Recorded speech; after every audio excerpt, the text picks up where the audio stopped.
Tsinghua Unigroup, known as China's most powerful university enterprise, is the largest integrated circuit company in China, with total assets of nearly 300 billion yuan, or around 47 billion US dollars. In July this year, Tsinghua Unigroup, once considered to be the leader of China's dream of chip independence, was declared for bankruptcy and restructuring by its creditors due to its inability to repay its huge debts. At present, a total of about 142.6 billion yuan, or 2.23 billion US dollars worth of debts have been recognized. After several rounds of bidding, on October 28th, Caixin News said that 3 bidders won and entered the final round of bidding. They are the consortium of Alibaba and Zhejiang state-owned assets, Wise Road Capital, and Beijing Jianguang Asset Management Company. Recently, it has been reported that Beijing authorities prefer the Alibaba consortium to take over the operation of Tsinghua Unigroup. Tsinghua Unigroup is widely known as China's national team in the semiconductor industry and the leading chip manufacturer. So how did it become bankrupt? We'll discuss this topic today. The predecessor to Unigroup was Tsinghua University Science and Technology Development Corporation. Established in 1988, it is a school enterprise affiliated with Tsinghua University, but is actually a state-owned enterprise. In 2005, it completed the shareholding system transformation and officially renamed as Unigroup. In June of 2009, Unigroup increased its capital and introduced a new management team, Tsinghua Holdings, a wholly owned subsidiary of Tsinghua University, which holds 51% of the shares. Beijing Jianquan Investment Group holds 49% of the shares. Zhao Weiguo, president of Jianquan, has been the president and chairman of Unigroup. With more than 40,000 employees worldwide, Unigroup is the world's third largest smartphone chip designer, accounting for more than 20% of the global market, and is one of the leading cloud service providers in China. According to official data, Unigroup controls more than 300 enterprises and has shares in more than 1,000 companies. Unigroup has been one of the few crazy investors in the semiconductor market. According to incomplete statistics, since 2010, Unigroup has made more than 60 mergers and acquisitions involving more than 100 billion yuan, around 15.6 billion US dollars, many of which are semiconductor-related businesses. The chairman of Unigroup, Zhao Weiguo, said in 2015 in a media interview that the company plans to invest 300 billion yuan in the next 5 years to surpass Taiwan's Semiconductor Manufacturing Company, or TSMC, and to become the world's third largest chipmaker. He has also made grand statements about spending another 3.8 billion US dollars on a stake in US hard drive giant Western Digital Corporation, and another 23 billion on a share of the US solid-state drive giant Micron Technology. He has also talked about buying TSMC, merging with MediaTek, and challenging Qualcomm. Yet none of the above-mentioned statements were fulfilled. Zhao has been called a chip maniac by mainland Chinese media. However, in Western media, Zhao is described as a real estate tycoon, a stock speculator, and a capitalist rather than an entrepreneur. Let's take a look at Zhao's story. Graduated with a master's degree in 1996, Zhao joined Unigroup and worked at Tongfang Research and Development Center at the same time, both of which are university-run enterprises of Tsinghua University.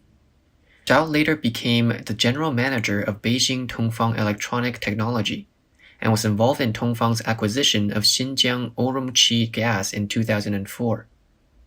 This is the first M&A he participated in, which makes him the CEO of the newfound Xinjiang Gas Group. In 2004, Zhao resigned from his job to start his own business in Xinjiang. He took 1 million yuan, approximately 8 million US dollars, to Xinjiang and invested most of it in the real estate and coal industries, and has made 4.5 million yuan from it within 5 years. At that time, Tsinghua Unigroup is nowhere close to a successful enterprise and was in urgent need of a transformation. The group once dominated in producing scanners and electronic devices, but was surpassed by most of its competitors and has turned to the pharmaceutical and healthcare industry, as well as real estate development projects. In 2008, Hu Haifeng, son of Hu Jintao, then secretary of the Communist Party, was promoted to party secretary of Tsinghua Holdings, the parent company of Unigroup. Hu Haifeng had kept an eye on Zhao Weiguo and believed that Zhao can help Unigroup become strong again. Chen Jining, then executive vice president of Tsinghua University, also valued Zhao Weiguo's abilities.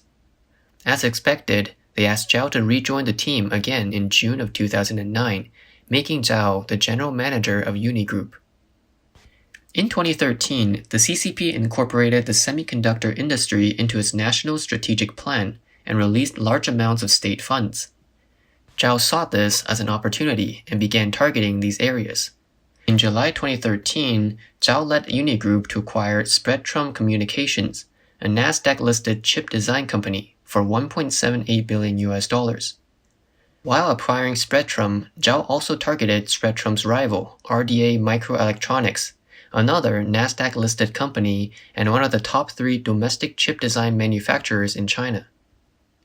On November 11, 2013, Unigroup reached a privatization agreement with RDA and acquired them at a price of $18.5 per ADS, for a total transaction amount of approximately $907 million.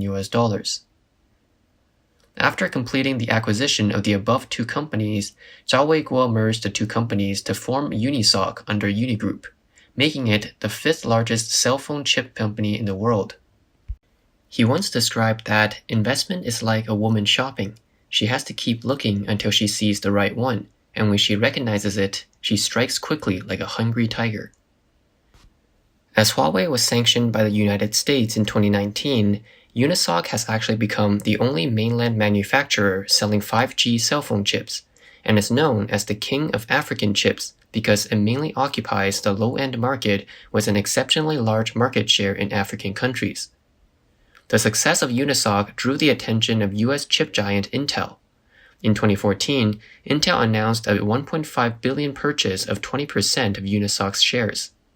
But that didn't stop Zhao's ambitions. Soon later, Unisoc spent another $3.775 billion to acquire a 15% stake in Western Digital, the world's leading hard drive manufacturer, becoming its largest shareholder. It also acquired SanDisk, a flash memory chip maker, for $19 billion.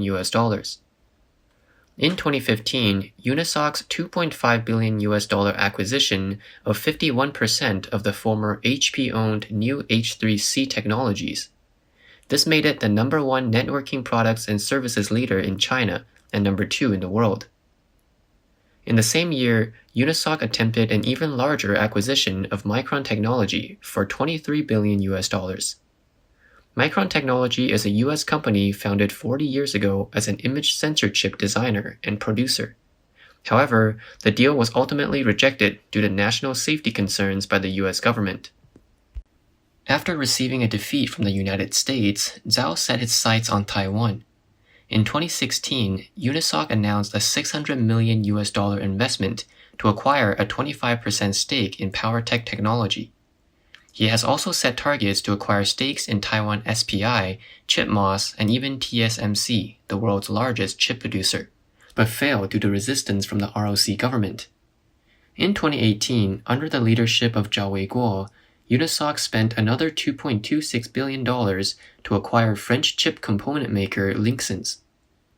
Though some of the deals were not reached, it only took 2 years for Zhao Weiguo to buy a whole industry chain from IC design, memory, to system terminals. His frenzied mergers and acquisitions quickly entered the eyes of Wall Street and became known as the Hungry Wolf of China. In addition to M&As, Unigroup has also raised significant debt to invest. In 2016, Unigroup joined multiple parties to form a chip design and producing company, the Yangtze Memory Technology Corp. In Wuhan, with Unigroup taking 51.04% of the shares and a total investment of 160 billion yuan. Since then, Unigroup has invested in a large 3D NAND fab in Chengdu and a DRAM fab in Chongqing, with a total investment of about 200 billion RMB. The aggressive expansion has also laid the groundwork for the bond default we see today. Zhao Weiguo's inflated ambition certainly plays a factor, but such a large amount of money is naturally inseparable from the strong support of the Chinese Communist government. Tsinghua Unigroup is one of the participants in the CCP's Made in China 2025 plan, a national strategic plan and industrial policy aiming to upgrade the manufacturing capabilities of Chinese industries, growing from labor-intensive workshops into a more technology-intensive powerhouse. In 2014, the CCP established the National IC Industry Investment Fund, known as the National Fund, providing direct financial support for semiconductor-related companies. Unigroup is one of the first beneficiaries. In February 2015, the National Fund announced a total of up to 10 billion RMB in funds for Unigroup over the next 5 years. China Development Bank, on the other hand, provided another 20 billion RMB of financial support for Unigroup.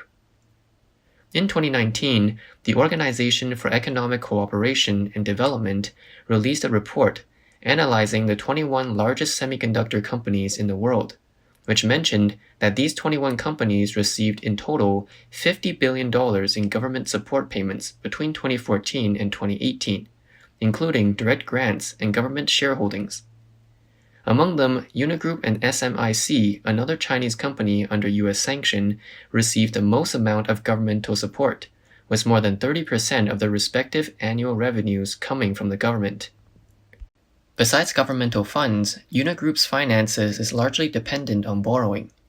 From 2017 to 2019, the company's consolidated statement of assets and liabilities reached 62.09%, 73.42%, and 73.46% respectively. Last year, the assets and liabilities ratio was 68.41%. Chip making is a long cycle, high investment, and high risk activity. Unigroup's highly leveraged capital went wrong before it obtained returns from its investments. As of June 2020, the total debt of Unigroup reached 202.94 billion RMB, compared with 4.65 billion RMB at the end of 2012, a surge of nearly 44 times. Among them, current liabilities are 119.2 billion RMB, while short-term borrowing and non-current liabilities due within 1 year amounted to 79.43 billion RMB. From 2019 onwards, the CCP announced a series of financial restructuring policies due to the extremely high debt ratio seen all over the country. Funds became more difficult to access because of restrictions, and Unigroup was not allowed to issue new debt since the first quarter of 2019. Unigroup's debt finally defaulted in July of this year.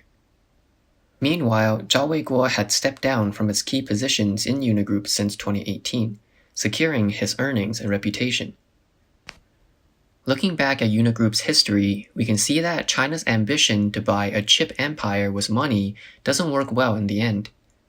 No matter how many government funds were given, the lack of independent research and innovation will not get you far on the road to success. In fact, besides Unigroup, many Chinese chip-making giants like Wuhan Hongxin and Jinan Quanxin have collapsed in recent years. Who do you think will be the next to fall?